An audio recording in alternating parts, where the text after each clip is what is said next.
this is an iHeart podcast. Guaranteed human.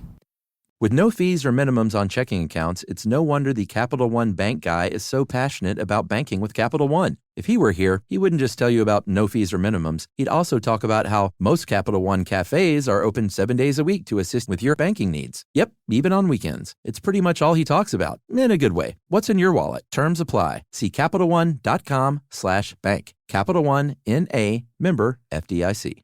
You see it instantly. It's Coldwater Creek, the mark of exceptional workmanship and signature touches inspired by a Mountain West heritage. Distinctive styles created from quality fabrics, silhouettes perfected with just the right drape, feel-good fits offering ease of movement, and thoughtful details to elevate your look. For a wardrobe you can count on season after season, visit coldwatercreek.com.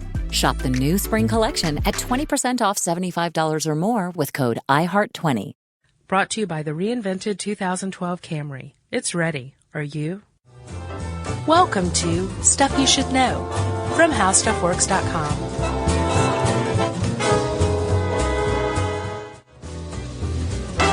Hey, and welcome to Stuff You Should Know. It's Josh and Chuck.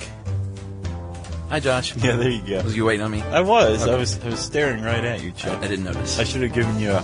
Yeah. Yeah. Chuck, I don't know if you've checked out the editorial department calendar recently. Of our editorial calendar? Sure, yeah. Yeah, sure. Not the article slated, but our actual calendar. Oh, no. No, you haven't? No. Well, you will be pleasantly surprised to find that if you go into the week of Christmas this coming December, we work 2 days. That's nice. And, I'm not working any. Oh, are you taking those days off? Oh, yeah, I'm taking off a couple of weeks. Wow. I used up almost all my vacation time. Sure. I'm very grateful for this. But do you realize what that gives us? Less... what it gives me? Well, it sounds like a 2-day work week. It sounds also like a 5-day weekend. Right. Yeah. One man's 2-day work week is another man's 5-day weekend. Yeah, it definitely depends on how you look at it. If you're Right. a workaholic, 2-day work week. If you're, a slacker, 5-day weekend. Right. That sounds great. It does. And actually, our HR department isn't the first to ever come up with this concept. Is that so? It is so.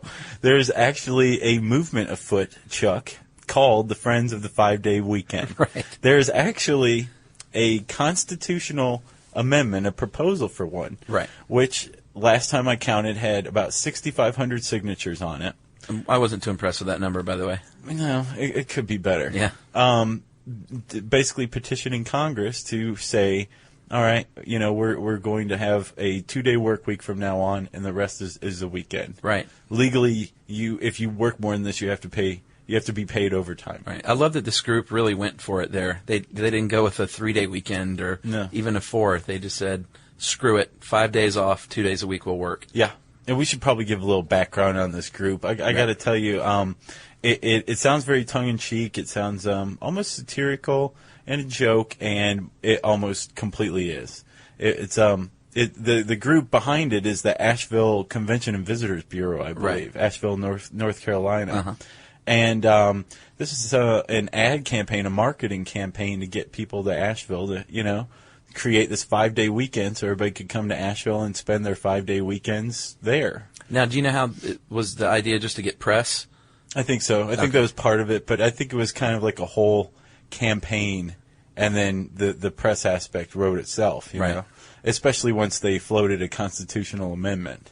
So it was kind of a tongue-in-cheek thing, but actually people reacted to it. They responded to it, hey, that sounds great kind of thing, especially I imagine when there was they held rallies at festivals and stuff like that, and I imagine the more beer there was there, the more of a response there was to it, Sure. Yeah, no work, 5-day weekend kind of thing. So, we found out about it here at How Stuff Works, and of course, as is our way, we took a tongue-in-cheek idea to the nth degree, its extreme conclusion, and wanted to find out, what the deal is. Could this even work, right? And what would happen if it did? So it's like, you be careful making a joke around us, because we'll investigate it and publish it, and if it's a stupid idea, we'll say so. Right. But frankly, these people, I think they have a good idea. I think the Friends of the 5-Day Weekend, they have a good idea, and they're actually pointing something out. What's that? They're pointing out that Americans work way too hard and have become far, far too serious. Right. Well, Donald Trump doesn't agree with you.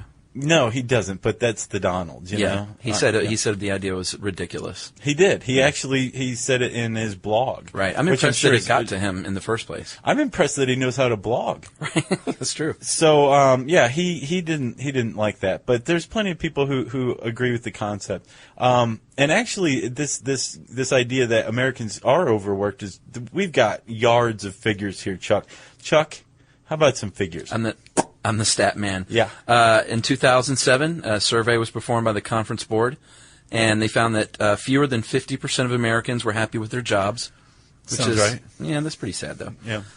In 1987, 61% had job satisfaction. That's a sharp decline. It and is. You will note that I think in 1987, that was the year that the Michael Keaton pro-America movie Gung Ho came out. Right. And really kicked the American worker into overdrive. We're not going to get beaten by the Japanese. Let's get to work, you know? So you think that had a lot to do with it? The lovable Michael Keaton led the charge. Right. Oh, I think it's centered exclusively around the movie Gung Ho. Yeah, wow. Pre-Batman Michael Keaton, too. Right, I should point out. And then there was another study in 2004 that one-third of all Americans feel overworked, which I thought it might be a little higher than that, to be honest. I would too, but I think we've also developed an endurance over time too. Right. From fat, lazy, pre-gung-ho days to kind of a lean, trim workforce. Yeah, and I think we have now. That's slightly evidenced by, and I know something else you mentioned in the article, that a lot of Americans don't use all their vacation days. No, 10 of 14. Yeah, that's just That was in crazy 2006. That added to 574 million unused vacation days. Yeah, that is one thing you will never catch me with unused vacation days. That's great. Hats off to you, buddy. I don't get it. Yeah, Time off is don't good. either. I'm not lazy. No, you definitely aren't lazy, but you know how to live. You know how to take care of yourself. Yeah, and the value of time off. I value it, treasure it. But I think there's a lot of people. I think you could even say a majority of American workers don't. No. They don't know how to do that. So that's kind of the point of this 5-day weekend. It's like, wake up, man. Settle down. Let's all just kind of chill out here or there. Right. Learn to live like Chuck, that kind of thing. Right. Well, I think, I don't have any stats for this, but I bet a lot of these types are the men and women that are after the dollar, and that, they figure if they're snoozing, they're losing on money. And, People who use asinine rhymes to describe like their motivation. Right. And we're not really like that. We're meager livers, and we know how to be happy and content. Yeah, without making $300,000 a year. You're not making $300,000? Well, maybe I should renegotiate. Yeah, I guess so. So if you'll notice, Chuck, that the Friends of the 5-Day Weekend, like I said, they proposed a constitutional amendment. Now, if Congress, for some weird reason, took this up, championed it, and passed it, it actually wouldn't be the first time that they've done this. Right. Did you know that there wasn't any such thing as a weekend in the United States until 1938? I know, that's weird. And the weekend was actually created by a congressional act? Yeah, that's so cool. Yeah. I bet no one knows. That's your takeaway today, folks. If you want to amaze around the water cooler, that's a good fact. Yeah. The weekend was created by Congress. Right, and it was called the Fair Labor Standards Act, correct? Yeah, we talked about the Labor Department in Free Market Regulation podcast, if you'll remember, and they shouldn't exist in this free market. But really, the Fair Labor and Standards Act is one of these shining acts that really protects people. Right. It established a 44-hour work week. Monday through Friday, about 8 hours a day. It also established a minimum wage. Right. Got rid of child labor. Right. Across the board, it was a good act. Yeah, and it stood the test of time, clearly. Yeah. Because the 40-hour work week is still kind of between 40 and 50 is still the standard. Exactly. Okay, so what would happen if we did go to a 2-day-a-week work week? Well, you tell me. You tell me. Well, it depends on, are you talking about economically speaking? Yeah. I know people would be a lot happier. Well, supposedly. It depends. I mean, can you really say that? Well, that's just my feeling. Okay, let me tell you about an unnatural law that you might be interested in, right? Here's the first problem with the 2-day work week. How are you going to do 5 days worth of work in 2 days? Is it possible? Well, stay off Facebook. Exactly. Would be a good start. There's this guy named, I believe, Alan Parkinson. No, that's Alan Parsons' project I'm thinking of. Right. C. Northcote Parkinson. Uh-huh. He created Parkinson's Law. It's like Murphy's Law. It's an unnatural law, right? Kind of a wry observation. And Parkinson's Law says that work expands so as to fill the time available for its completion. Right. So if you have, a one-day job to do, but you're given a week to do it, it's going to take you pretty much all week to do that job. Right. No matter how hard you try. Yeah. So I guess if you put Parkinson's Law up to the 5-day weekend, you could probably trim several days off of your work week if you just went all out for those 2 days. Right. Probably not going to be able to finish everything in 2 days, but it is possible. Right? I would agree. Okay, so that's number one, and then number two, as far as the Friends of the 5-Day Weekend see it, basically, we're not taking any time for ourselves as it is, even on the weekends. Right, because there's a lot of times, so much time spent working that the weekends are often spent doing chores, housework, that kind of thing. And in a strict economic sense, in a strict economic definition, actually, leisure time is activities that give direct enjoyment. Right. So just because you have time off doesn't mean you're engaging in leisure time, which is the whole point behind the 5-day weekend thing. We need more time to have leisure time because, like you said, we're vacuuming, we're running errands, that kind of thing. Mm-hmm. That's not leisure time. That's working but not being paid for it, So that's another aspect of the whole thing. And there's also a physical aspect to it. Our health could actually improve if we adopted a 5-day weekend. Case in point, a 2000 study from the University of Pittsburgh and the State University of New York, Oswego. Right. They found that there was a direct correlation between middle-aged men who are at risk for heart disease, suffering heart attacks, and a lack of vacation time. Right. I did a lot of articles recently on the heart and stress, as you know, and it's there. It's not supposed, those are direct links. Yeah, there's definitely a mind-body link, and it appears to be stress is the most clear example of it, right? Right. So we would technically be able to do most of our work in 2 days that we're now taking 5 days to do. We would be able to actually engage in actual leisure time. Our health would benefit, and even more, there's a model already in place for lots of time off, and that's in Europe. Correct. I went to Malta. Remember this summer? Uh-huh. There's this guy who's a diplomat over in Croatia.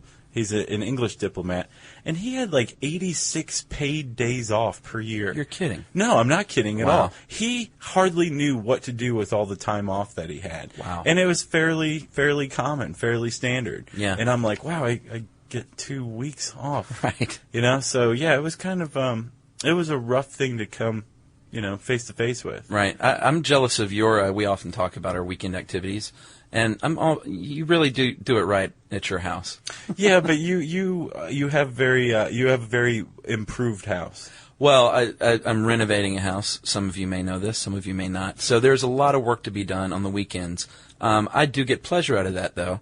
So I guess technically that still counts as leisure time. Yeah, as long as you're deriving pleasure, is a direct pleasure. So, Chuck, let's look at it from an economic aspect now. We know what the Friends of the 5-Day Weekend are saying, that it could be beneficial to us, but would it be beneficial to the economy? Well, this is where you need to school me, because I know economics is your one true love in life. I love economics, actually. It's so weird and nerdy, but I've become fascinated by it as I've grown older.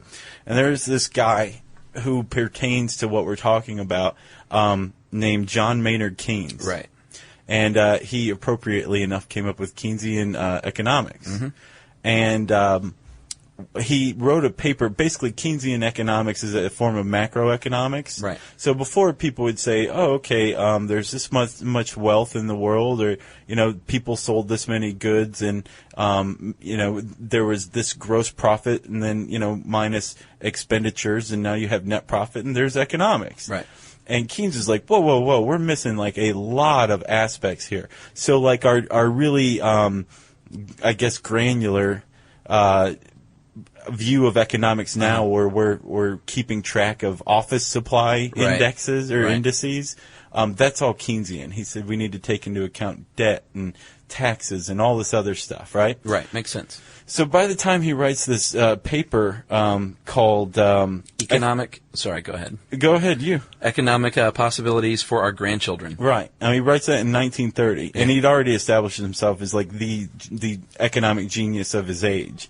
So he writes this thing. Everybody's listening, right? Mm-hmm. And in it, he says, okay, he took a very conservative growth rate of the economy and wealth, which he called capital equipment. Yeah, thank you. He said 2% growth per year and 7.5% growth of the capital equipment, which is, I believe, all the money available in the world. Right. And within 100 years, we're going to basically be living in this leisure society that the Friends of the 5-Day Weekend came up with. Yeah, I love this theory. Right. Now, he actually took his estimates were pretty much spot on, and they were actually slightly more conservative. We've grown more than that. Right. And I believe, like, our capital equipment has grown much more than 7.5. I think it's like 100 or 200 times or some really enormous amount. And yet, we're still not in this leisure society that Keynes envisioned. Right. Within 100 years, even though we far exceeded his predictions for growth. Yeah, right? He was off the mark there for sure. He was. So why? Well, I think you actually did an interview, correct? I did 2 interviews. Uh-huh. And I've always kind of had this idea that if you want to know a question, go to Harvard. Right, it's good. They have some really, really good interview subjects. And actually, I also called a guy from Cornell, too. And both of them just turned out to be spot on. Uh-huh. And, from Cornell, Robert Frank, and from Harvard, Richard Freeman. And the thing is I called both of them out of the blue. Neither one of them had ever heard of the 5-Day Weekend before, and both of them just right off the cuff talked just perfectly, gave me all the information I needed, and as if that weren't enough, both of them had just submitted chapters for a book called Revisiting Keynes on the very question I called them about, and I had no idea that book was even coming out. So it was all just kind of going, like, we're operating on all cylinders here. Yeah. I can't sit down while I'm interviewing. I'm very excited. It's economics and all that. So Robert Frank from Cornell, his theory was that we haven't reached this Keynesian leisure society because Keynes grossly underestimated relative needs. Right. So you've got basic needs, right? Mm-hmm. Which are like food and water and, say, clothing, right? And then there's relative needs as well, which can also be basic needs, like, for example, clothing. But instead of, tattered rags that keep you warm, relative need would be a nice suit. Right. And what Frank was saying was that in our modern society, it's not enough to just have tattered rags that keep you warm. If you want to have a better life, if you want to provide for your children, you have to throw more into relative needs. So your suit has to be nicer so you can get a better job at an interview and then pay for your children. And it's become much more important. You can't walk into a place in an interview in rags, this basic need that's been covered, and expect to advance in life. True. So it was his opinion that that's why Keynes missed the mark. Right. Freeman, I know you interviewed, and this was from Harvard, correct? Mm-hmm.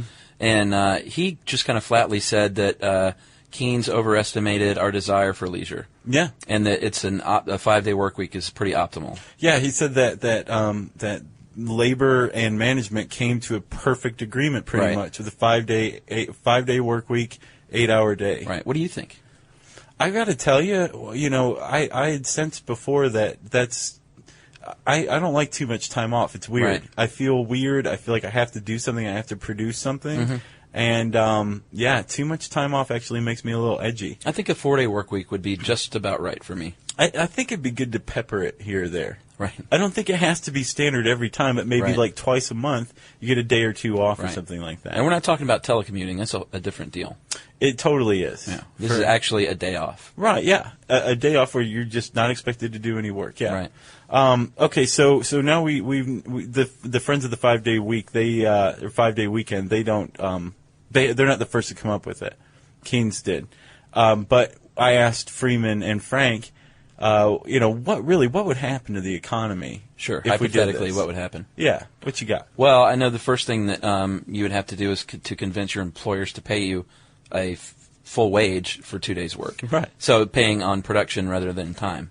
Right, which makes sense, but I don't think either of them assume that employers would be willing to do that. Right. So right there, you've got 2/5 of the wages we have now. Exactly. Which is fine for domestic products, right? Right. So anything that's produced domestically, it's going to fall down in step eventually to reflect these 2/5 of wages that Americans are making. In theory, yes. Okay, but also houses would get substantially smaller, cars would get substantially smaller, but we'd be able to survive. Basically, America would take a gigantic step backward out of the rat race. Right. As one collective whole. But then it would all kind of catch up with itself and adjust itself. It would. And everything would be fine. Right. It'd be much like it is now, except 2/5 is valuable. Right. But foreign-produced goods, in comparison to our lowered wages, the prices of those would skyrocket. Right. So long Sony Plasma TV. Right. Because it'd be as out of bounds as a $500 million home is to the average person. So you'd have that. But again, we'd still be fine. Our relative needs would lower to reflect that 2/5 wage. But I think it was Freeman who predicted, sadly, that we would still compete with one another. Right. Like we'd still want to get the best TV we could for 2/5 of the wages we're getting, and we'd want it to be better than someone else. Yeah, the Joneses. Yeah, which is kind of sad that even after taking a gigantic step backward, we would still compete with one another. Right. This is an interesting article. It'll clearly never happen, but it's interesting to kind of think about what if I factor. think so too. So there's actually quite a bit more to this article, right? You tell me. You wrote it. Well, let's just advise people to go on to our handy site, look into our handy search bar, just type 5-day weekend into the search bar at howstuffworks.com, and stick around because it is listener mail time, right, Chuck? Listener mail time. Listener mail time. Okay, so Chuck, who is our listener mail from? Our listener is David, and we have no last name. We don't know where David's from. But David did not take kindly to our Delta Force podcast. Okay. But he was very constructive in his criticism. Okay, good to know. He didn't just slam us. David says, "Hi, Chuck and Josh. I usually enjoy your podcast quite a bit, but your recent podcast on Delta Force was way over the line. Yeah. While I appreciate the bone you threw human rights activists at the end before suggesting that they may be killed for a policy disagreement, your over-the-top adulation for all things military was disturbing. You seem to suggest that any action they took was justifiable, saying how happy you were that they were taking care of business. Not every policy decision made by our government, particularly when using shadowy military groups, is for the best."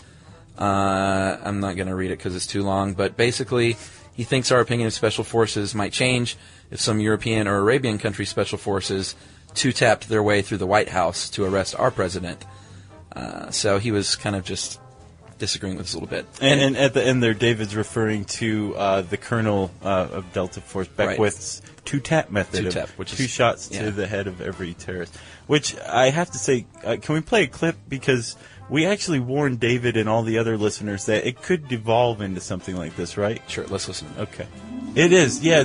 We should probably warn the listeners right now. Chuck and I will most likely devolve into some sort of weird boyhood admiration of all the sick stuff Delta Force has done over the years. Right. So just be forewarned. If we start tittering or get really excited or one of us takes our shirt off, don't be offended, okay? So David actually shamed us a bit.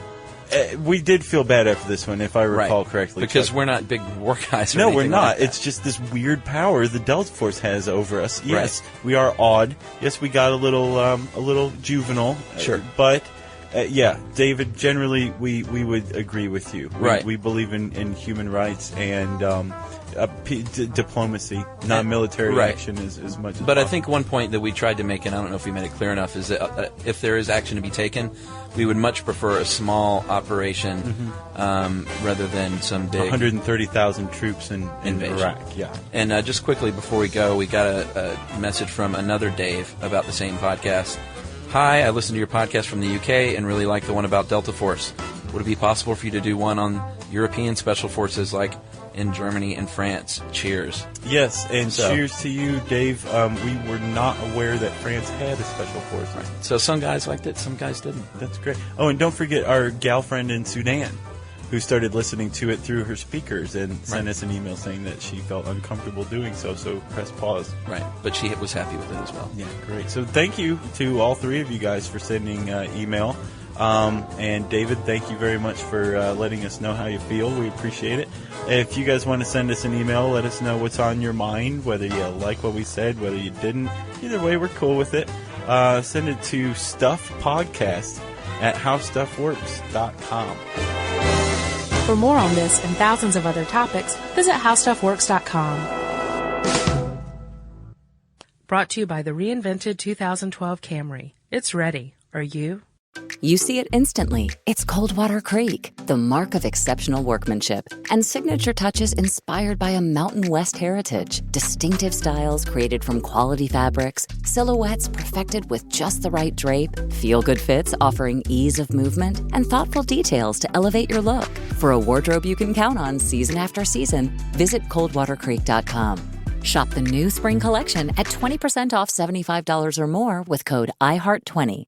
The new year brings new health goals and wealth goals. Protecting your identity is an important step. Your info is in endless places that could expose you to identity theft, leading to lost funds. LifeLock monitors millions of data points per second. If your identity is stolen, LifeLock's restoration specialist will fix it, guaranteed, or your money back. Resolve to make identity, health, and wealth part of your New Year's goals with LifeLock. Save up to 40% your first year. Visit LifeLock.com/iHeart. Terms apply. This is an iHeart podcast. Guaranteed human.